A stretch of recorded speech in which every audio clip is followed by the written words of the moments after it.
Il est 7h37. Sérieusement, ça va être passionnant. T'sais, on est en mode olympique. Ouais. Les gens ont un intérêt tout particulier vers ce qui se passe du côté de Rio, avec raison. Puis, il y a quelque chose qui nous passionne là-dedans puis qu'on considère un peu inatteignable. T'sais, des fois, on voit ces athlètes de haut niveau-là puis on se dit, mon Dieu, c'est des machines. Puis on va réaliser à quel point ils le sont un peu ce matin dans la chronique de Blaise qui est derrière la Clinique du Coureur, cliniqueducoureur.com, qui est copropriétaire également de PCN. Bon matin, Blaise. Salut la gang. Coucou. Est-ce que ça t'impressionne encore, toi, les Olympiques? Ouais, mais moi, je pense que ce qui nous impressionne le plus, c'est ce qu'on connaît le mieux. Moi, quand je regarde le 10 000 mètres féminin ou que je regarde, parce qu'il y a un record du monde qui s'est battu dernièrement là sur le 10 000 mètres féminin, les courses d'endurance, les marathons, etc., ça m'impressionne probablement beaucoup plus que le commun des mortels parce que je sais c'est quoi courir à cette vitesse-là. C'est ça l'affaire. C'est que je comprends, en fin de compte, aussi la détresse qu'ils ont physiologique, là, tu sais, la souffrance qui vient. Moi, je regarde un 100 mètres puis je me dis, ouais, ça dure 10 secondes, il va très vite. Mais quand je regarde un 10 000 mètres, là, je sais c'est quoi l'inconfort qui vient avec. Ouais. Et là, on parle avec toi aujourd'hui, on l'a fait tout au long de l'été, sans savoir que tu avais un assez grand passé auprès de l'élite mondiale.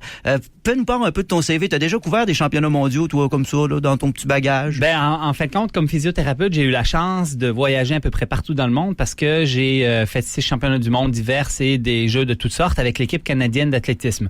Donc, j'ai connu tous les vieux. En fin de compte, j'ai pas connu la nouvelle génération, mais tous les vieux qui sont encore aux Olympiques, je les ai vus ou je les ai côtoyés ou traités à un moment donné. Et je pense entre autres à Derek qui va sauter cet après-midi, Charles Philibert de Québec qui va courir dans 2 heures sa qualification pour le 1500 mètres. Donc, lui, tu le suis depuis qu'il est flow, là. Ben, lui, je le suis depuis longtemps parce qu'il est de Québec. Fait que c'est sûr que je l'ai vu, il était tout jeune, là, comme physio, là. Il était assez jeune, puis il était pas encore très bon. Il courait avec le rouge et or, puis il était pas pire, mais tu sais, on pensait pas encore à ce moment-là qu'il y avait ce potentiel d'aller courir un 3 minutes 34 sur 1500 mètres, là, qui est la meilleure performance annuelle, il est ranké actuellement 21e au monde, là, ce qui est exceptionnel en course parce qu'on s'entend que sur ces distances-là, des Kenyans puis des Éthiopiens, il y en a en masse. Il y en a un peu un autre, clairement. Ouais. Là, évidemment, on parle de marathon, on parle de 10 000 mètres. Tu parlais de la marque mondiale qui a été établie chez les femmes. À quelle vitesse ça court un athlète, là, ou une athlète dans le cas échéant? Moi, là, j'adore ce que Bill Murray a dit. Je pense que vous en avez déjà parlé ici en ondes. Là. Chaque épreuve olympique devrait inclure une personne standard ou normale, là, le average runner, compétitionnant en tant que référence pour voir c'est quoi que ça vaut. Là, ouais. Et là, normal guy. Là, toi puis moi, on s'en va courir à côté d'une personne le 10 000 mètres. Ouais. Fait que là, si on parle, par exemple, du record sur le marathon, là, 2h02 56, non, 2h02 57, c'est Denis Kimetto, excusez. Lui, là, son pace moyen, là, pour 1 kilomètre, c'est à peu près 2,56, 2,57. OK? Là, il y a une semaine, on est une gang d'anciens chums qui ont fait le rouge et or, puis là, on s'est dit, OK, on va aller sur la piste, puis on va se tester. Puis il y avait plein de monde de toutes sortes. On était une trentaine. On a des gens entraînés, des gens qui connaissent la course. Plein de monde qui font du jogging, de la course ou qui ont déjà été des très bons athlètes dans le passé. Là, on peut juste dire que toi, tu cours à peu près 100 km par semaine. Ces temps-ci, jusqu'à 100 km, effectivement, je m'entraîne quand même pas mal, puis ça varie, admettons, entre 50 et 100 km. Donc, je cours presque tous les jours.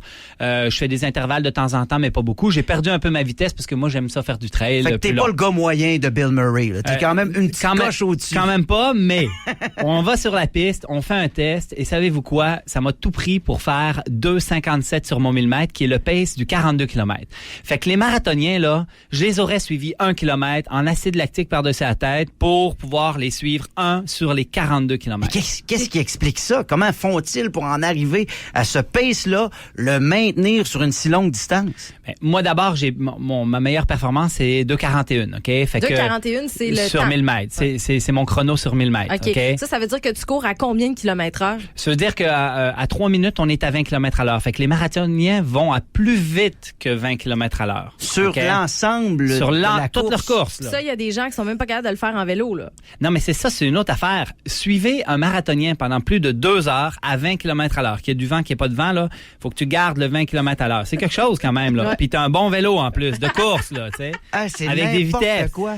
Oui, puis lui, il arrête pas non-stop pendant 2 heures. Fait que moi, ça m'impressionne toujours de voir ces affaires-là. Puis, tu sais, quand on est allé faire notre petit test, là, c'est le fun parce que finalement, on s'est arraché le cœur pour essayer d'essayer de revivre ces sensations parce que c'est les sensations qu'on voulait revivre, là, tu sais, l'inconfort de tu te pousses puis que là, t'as un peu la nausée puis ton cœur te sort de la poitrine. Cet inconfort-là, ils le ressentent quand? Toi, ça t'a pris 1000 mètres là, avant de le ressentir. Eux autres, 200 mètres. 200 mètres? Oui, parce qu'après 200 mètres, je me disais, bon, là, il va falloir que t'arrêtes. Finalement, j'ai toffé. C'est bon. Eux, c'est aussi des champions d'être capables de s'amener dans des zones qui sont inconfortables et de les maintenir. La gestion de crise interne, finalement. Ouais, exactement. Tu sais, on a l'impression que c'est toujours très facile pour eux autres.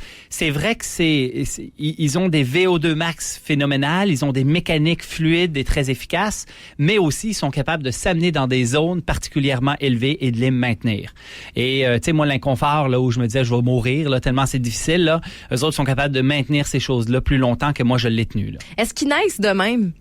Il y a un facteur génétique très fort, c'est certain, sur la performance, autant sur le VO2 max que sur la capacité à aller vite.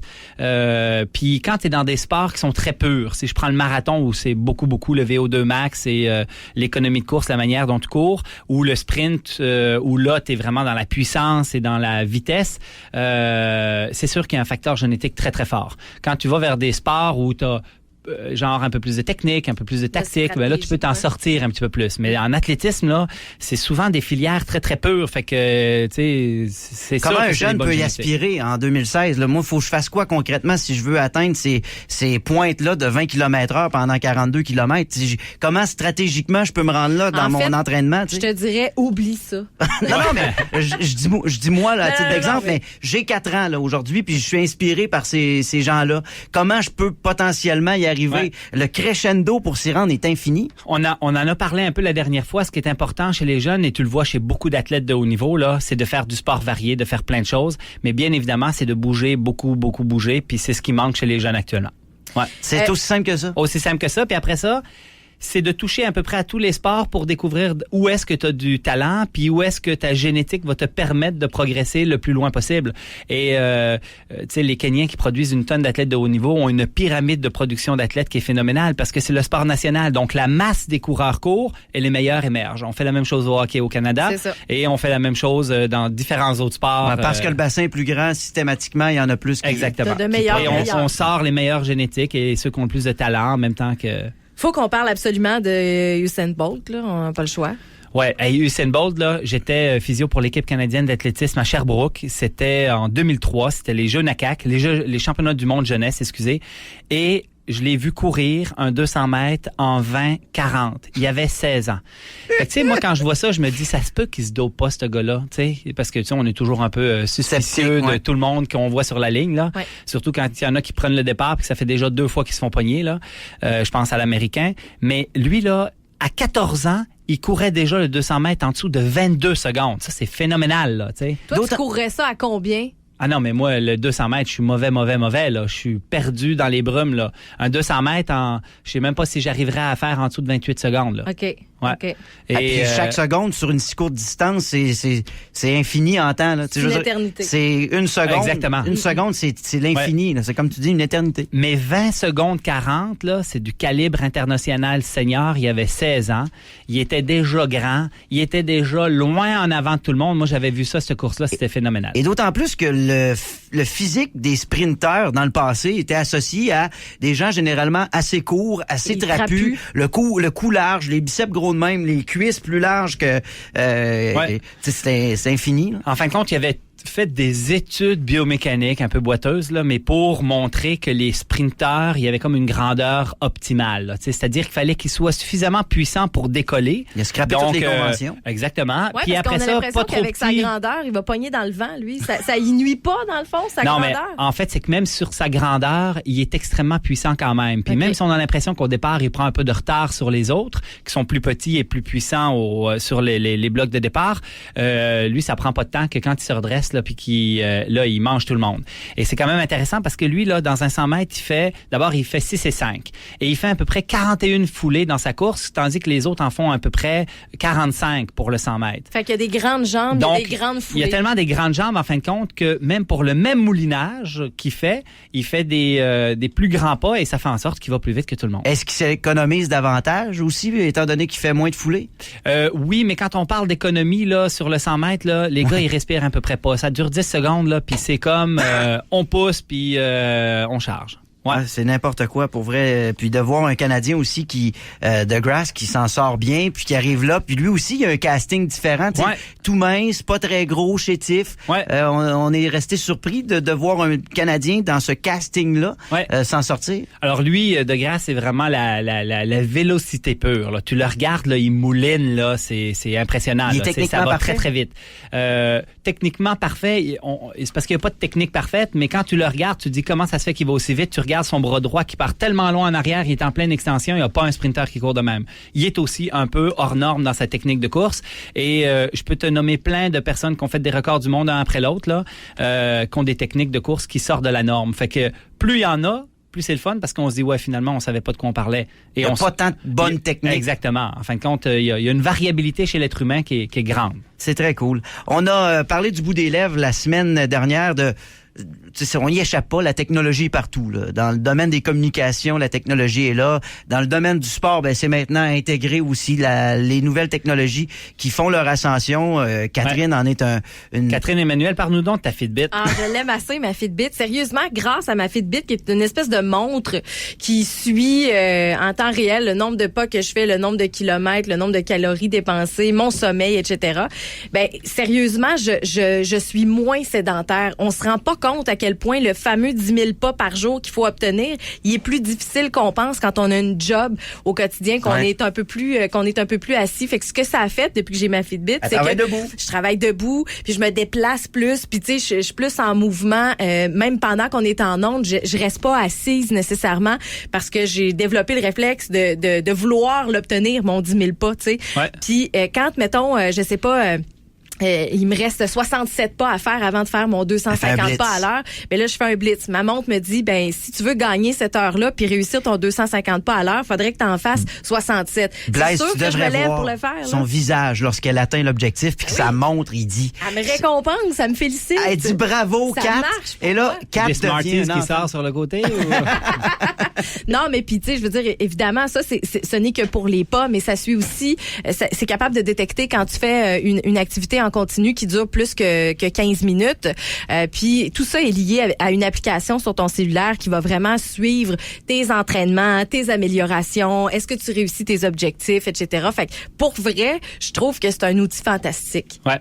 C'est motivant. C'est cool. Je vous parle de mes technologies? Oui, vas-y. Ouais, vas-y. Moi, là, je pars dans le bois avec un petit short, en bedaine, pas de montre, des chaussures minimalistes, puis je pars pendant 1 heure, 2 heures, tranquille. Fait que là, on est dans les deux écoles extrêmes. de pensée. Ouais, mais c'est quoi? T'as pas besoin de motivation. Ouais. Tu l'as en toi. Ouais. Effectivement, puis vois-tu, moi j'ai toujours été l'homme de Cro-Magnon un peu dans tout ça. Ouais. Puis écoute, là, moi je comprends très bien ce que tu dis. Puis on a parlé brièvement aussi des fameux Pokémon là, tu sais qu'on va chercher un peu partout là. Ça fait bouger des gens, on est obligé de le dire. Puis je pourrais vous parler de l'application Zombie Run là, tu sais, où tu pars avec ton iPhone, l'application, les oreilles, les écouteurs dans les oreilles, tu pars courir, puis là tout d'un coup t'as des zombies qui commencent à te courir après, puis là faut que t'accélères, puis tu sais, n'importe quelle manière de faire bouger les gens est bonne. Et c'est tous des trucs qui sont intéressants pour ça. Mais tu nous parlais, il y a Monde GPS qui est en quelque sorte que Catherine porte. Oui, il y en a plein d'autres. Il y en a plein d'autres. Ouais, écoute, moi j'ai la Sunto avec MoveCount là. Moi, ce que j'aime de ça, en fin de compte, c'est que ça me fait beaucoup tous les tracés. Donc, quand je trace des nouvelles trails, puis qu'on découvre des nouvelles sections, après ça, je reviens à la maison, puis je vois le parcours que j'ai fait, le dénivelé, ma cadence de pas de course, à peu près tous les paramètres. Puis, je porte pas la montre, le détecteur de pulsation cardiaque, mais je peux le mettre aussi pour avoir les paramètres physiologiques de ta course. Ouais, c'est vraiment complet. Ouais, c'est ça. Tu peux vraiment maintenant là, avec des montres intelligentes, là, je vous ai parlé de la Sunto, mais il y a aussi les Polar, les Garmin, puis la Fitbit. C'est les classiques, en fin de compte, qui sont sont toujours associés à des applications avec lesquelles on a une panoplie de paramètres. Si tu veux loguer ton entraînement, tu sais, dans le temps, moi, quand j'étais jeune, là, j'avais 16 ans, là, j'avais un cahier, j'avais un plan qui était écrit à la main, et après chaque entraînement, j'allais écrire ce que j'avais fait, ma cote d'effort. C'est incroyable. On était vraiment dans l'ancien temps, là. Oui, Et, on est des ancêtres. Exact. Et là, maintenant, là, tu as ta montre, tu vas courir, tu mets ça sur ton ordinateur, ça te sort ça avec tous les paramètres que tu avais. Si tu as les pulsations cardiaques, respiratoires, tu as vraiment tout ce que tu veux, là. T'es même pas obligé de dire, regarde, je suis en train de courir, faire du vélo. Ta montre, là, dans le cas de la Fitbit, là, ça le détecte tout seul. Ouais. Fait que, effectivement, il n'y a plus beaucoup d'efforts à faire là, de ce côté-là. Sauf si t'es un marathonien, genre, il dit c'est 20 km/h, tu dois être en bicycle. Ouais. Puis là, l'autre petite chose aussi, c'est que maintenant, on commence à avoir des vêtements intelligents. Oui. Fait que tu peux porter comme des vêtements intelligents, puis je pense entre autres à Exoskin, où on va même te parler de ta qualité de sommeil, on va te parler de tous les paramètres physiologiques, parce que dans le vêtement intégré, on peut percevoir ta température, on peut percevoir tes respirations, ton rythme respiratoire, tes pulsations cardiaque. Écoute, on peut s'y perdre totalement dans la technologie si jamais on va aller dans tout ça. Mais tu considères que le meilleur moyen, c'est encore le short, la bedaine, puis pour moi, oui, mais ça, c'est propre à chacun, là. Ouais. L'important, c'est de trouver la motivation pour aller faire son activité, pour monter ses pulses. Et comme je vous avais déjà parlé, c'est 5 fois 30 minutes par semaine. Merveilleux. Conférence prochainement du côté de la Seine-le-Bourgneuf le 16 septembre sur la course de trail. Qu'est-ce qu'on va entendre dans cette conférence-là, Blaise? Écoute, plein d'affaires, mais c'est surtout qu'il y a un nutritionniste de renom qui fait une intervention. Il y a aussi Florent Bouguin, qui est un ultra-trailer international qui va parler avec moi. On va faire quelque chose de vraiment intéressant. Il y a 200 places, c'est sûr, ça va être sold out. Vous pouvez déjà vous inscrire sur le site de la cliniqueducoureur.com. Puis ça s'adresse aux avertis, ça s'adresse aux débutants. Tout le monde, on va parler de choses qui sont quand même, comme on le fait ici, là, tu sais, des fois un peu pointues et tout, mais en fin de compte, c'est vraiment accessible, ça va être le fun, il va y avoir, ça va être dynamique. Les gens peuvent poser leurs questions. Exactement, on a une période de questions à la fin, ça va être vraiment le fun.